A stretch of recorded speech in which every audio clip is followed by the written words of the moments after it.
Dan Bongino is a former Secret Service agent and NRA TV contributor. He's also author of the book Spygate, The Attempted Sabotage of Donald J. Trump. And Dan joins us now. Would you, if you were in the president's position, would you agree to sit down with Mueller?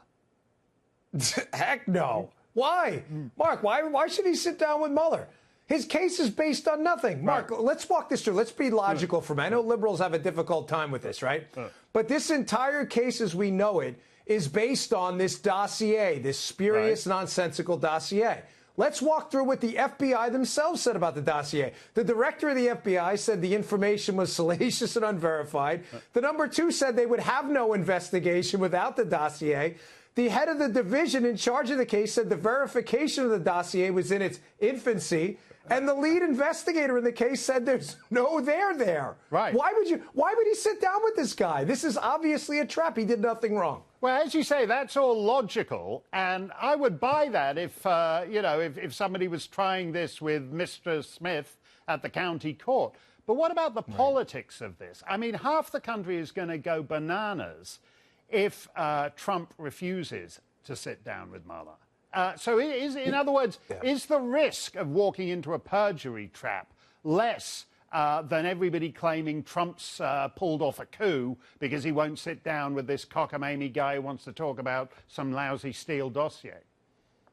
You know, it's a great point, Mark. There are the political price and the legality of it are two different arguments. On the political front, which you asked, yes, there will be a price. But here's the problem I have with that, Mark. If I thought Mueller was acting in good faith, I would say, all right, maybe it may be worth doing it then at that point if it's limited in scope. The problem is, Mark, there's no evidence of that. Mike Flynn sat down with investigators from the case with no lawyer in the White House, too. Right. The FBI went back, admitted that there were no signs of deception. They then prosecuted him for what? For lying to the FBI. Does that make any sense? There's no good faith effort here at all. No, and I'm absolutely opposed to this whole lying to the FBI thing. I think that's disgraceful. Dan, I do want to get this in, because despite allegedly being under Russian control, President Trump's administration has just slapped new sanctions on Russia in response to the nerve agent poisoning of a former Russian agent and his daughter in the UK. And the sanctions will kick in later this month. Actually, another young woman over in Britain subsequently died of this poisoning. So Trump is acting against Putin because Putin's poisoning and in fact, killing the citizens of American allies. What do you make of this? Yeah, Mark, if Trump is a Russian asset being controlled by Putin, he is certainly the worst Russian asset in the history of human intelligence gathering. His military wiped out 200 Russian mercs on a Syrian battlefield.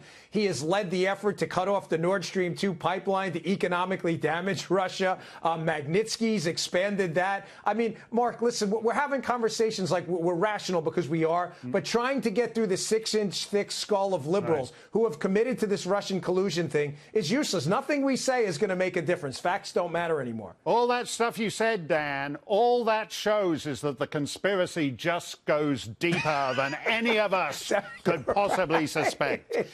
Thanks a lot, Dan Bongino.